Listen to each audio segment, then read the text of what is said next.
여러분 안녕하세요. 오늘은 우리 삶의 근본을 바꾸는 아주 중요한 질문에 대해 이야기해 보려 합니다. 왜 어떤 사람은 평생 답만을 찾으려 애쓰지만 어떤 사람은 평생 끊임없이 질문을 던지는 걸까요? 역사 속의 위대한 사상가들은 하나같이 정답보다 질문하는 능력을 더 중요하게 강조해 왔습니다. 이 질문은 인간의 지식과 사고의 본질을 이해하는 데 있어 가장 핵심적인 인문학적 화두입니다. 인간은 아주 오래전부터 이 세상을 이해하기 위해 끊임없이 노력해 왔습니다. 그것이 인류의 역사죠.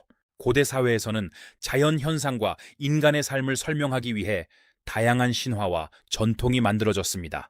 그러나 어느 순간 몇몇 사람들은 기존의 설명을 그대로 받아들이지 않고 새로운 질문을 던졌습니다. 기존의 믿음에 의문을 품고 왜라고 묻기 시작한 것. 그것이 바로 인류 지성사에서 철학의 시작이었습니다. 고대 그리스의 철학자 소크라테스는 질문의 힘을 가장 강력하게 강조했던 역사적 인물입니다. 그는 지식을 일방적으로 가르치기보다는 질문을 던지는 방식으로 대화를 이끌어 나갔습니다. 정의란 무엇인가? 용기란 무엇인가? 와 같은 본질적인 질문들을 사람들에게 던졌죠. 그는 사람들이 단순히 답을 듣는 것이 아니라 스스로 생각하게 만드는 것을 목표로 했습니다. 그가 강조한 통찰은 단순했습니다. 인간은 스스로 생각하지 않으면 진실에 도달할 수 없다는 것이죠. 그는 유명한 말을 남겼습니다. 나는 내가 아무것도 모른다는 사실을 안다는 명언 말입니다. 이 말은 지식의 진정한 출발점이 바로 자신의 무지를 깨닫고 질문하는 데 있음을 의미합니다. 소크라테스의 위대한 제자인 플라톤 역시 스승을 이어 질문의 중요성을 평생 강조했습니다. 그는 인간이 진리를 찾기 위해서는 끊임없이 질문하고 서로 토론해야 한다고 설명했지요. 플라톤의 수많은 철학 대화편들은 대부분 질문과 답변의 형식으로 정교하게 구성되어 있습니다. 이러한 문답 방식은 단순한 지식의 전달이 아니라 인간의 사고를 훈련하는 최고의 방법이었습니다. 질문은 고정관념이라는 녹을 제거하고 우리의 이성을 날카롭게 만드는 숫돌과도 같습니다. 놀랍게도 서양뿐만 아니라 동양에서도 질문을 중시하는 같은 지혜의 전통이 존재합니다. 중국의 위대한 사상가 공자는 배우는 과정에서 질문이 매우 핵심적이라고 역설했습니다. 그는 학생들이 단순히 지식을 암기하는 것이 아니라 스스로 생각하고 묻는 태도를 갖게 했죠. 공자에게 배움이란 끊임없이 질문하고 성찰하며 자아를 완성해가는 과정 그 자체였습니다. 질문이 없는 배움은 죽은 지식에 불과하다는 것이 동양 지혜의 핵심이기도 합니다.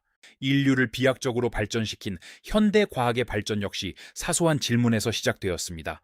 아이작 뉴턴은 왜 사과가 아래로만 떨어질까라는 질문에서 만유인력을 발견했죠. 천재 과학자 알베르트 아인슈타인 역시 어린 시절부터 비범한 질문을 던졌던 인물입니다. 빛을 따라가면 어떻게 보일까? 라는 엉뚱해 보이는 질문이 상대성 이론의 씨앗이 되었습니다. 위대한 발견은 이미 존재하는 답을 찾는 것이 아니라 남들이 하지 않은 질문을 던질 때 나타납니다. 이처럼 질문은 인류 역사상 모든 새로운 발견과 혁신의 가장 중요한 출발점이 되어 왔습니다. 질문은 인간 사고에 굳게 닫힌 문을 활짝 여는 황금 열쇠와도 같은 역할을 수행합니다. 우리가 새로운 질문을 던질 때만 인간의 지식은 비로소 한계를 넘어 확장될 수 있습니다. 여기서 발견되는 핵심 통찰은 분명합니다. 위대한 이들은 더 깊은 질문을 던졌다는 사실입니다. 그들은 단순히 많은 답을 알았기 때문이 아니라 남들이 보지 못한 본질을 물었기에 위대했습니다. 질문은 단순한 호기심을 넘어 인간의 사고와 창조성을 발전시키는 가장 강력한 도구입니다. 우리가 질문의 가치를 깨달을 때 얻을 수 있는 구체적인 변화는 크게 세 가지입니다. 첫째, 배움에 대한 태도가 완전히 달라집니다. 지식을 단순히 외우는 것이 아니게 되죠. 질문을 통해 스스로 원리를 이해하고 파악하는 과정이 얼마나 중요한지를 몸소 깨닫게 됩니다. 둘째, 우리의 사고의 깊이가 이전과는 비교할 수 없을 정도로 깊어지고 넓어집니다. 새로운 질문을 던질수록 우리가 세상을 바라보는 사고의 범위는 무한히 확장되기 때문입니다. 질문은 우리가 보지 못했던 새로운 관점을 열어주며 지혜의 길로 우리를 안내합니다. 셋째, 창의력에 대한 이해가 달라집니다. 혁신은 결코 정답에서 시작되지 않습니다. 모든 혁신은 기존의 정답에 의문을 품는 낯선 질문에서부터 비로소 시작됩니다. 질문은 고정관념의 중력을 이겨내고 우리를 새로운 창조의 세계로 쏘아 올리는 추진력입니다. 역사 속의 수많은 사상가들이 우리에게 남긴 가장 중요한 교훈은 의외로 매우 단순합니다. 세상을 바꾸는 사람은 언제나 더 좋은 답을 찾는 사람이 아니라 더 깊은 질문을 던지는 사람입니다. 여러분의 인생을 바꾸고 싶다면 여러분 스스로에게 던지는 질문의 수준을 높여야만 합니다.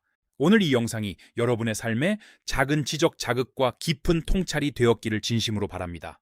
종문 고박사의 인문학을 통해 앞으로도 여러분과 함께 더 깊은 지혜의 바다를 항해하겠습니다. 지식은 나누면 배가 되고 질문은 함께 고민할 때 더 큰 해답으로 돌아옵니다. 고맙습니다. 영상이 도움이 되셨다면 좋아요와 구독으로 응원 부탁드립니다. 여러분의 관심이 큰 힘이 됩니다. 항상 여러분의 삶에 행운과 통찰이 가득하시기를 기원하며 저는 다음 영상에서 뵙겠습니다. 깊은 질문이 여러분의 내일을 더욱 빛나게 만들기를 바랍니다. 항상 건강하십시오. 감사합니다.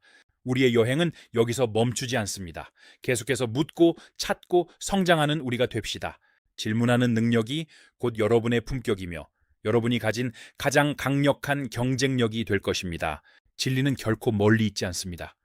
바로 여러분의 정직한 질문 속에 항상 존재하고 있습니다. 함께 해주신 모든 분들께 깊은 감사를 드립니다. 더 나은 내일을 위해 오늘도 질문하십시오.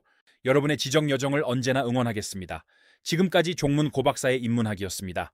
안녕히 계십시오. 다음 시간에 더 깊고 흥미로운 주제로 다시 찾아뵙겠습니다. 감사합니다.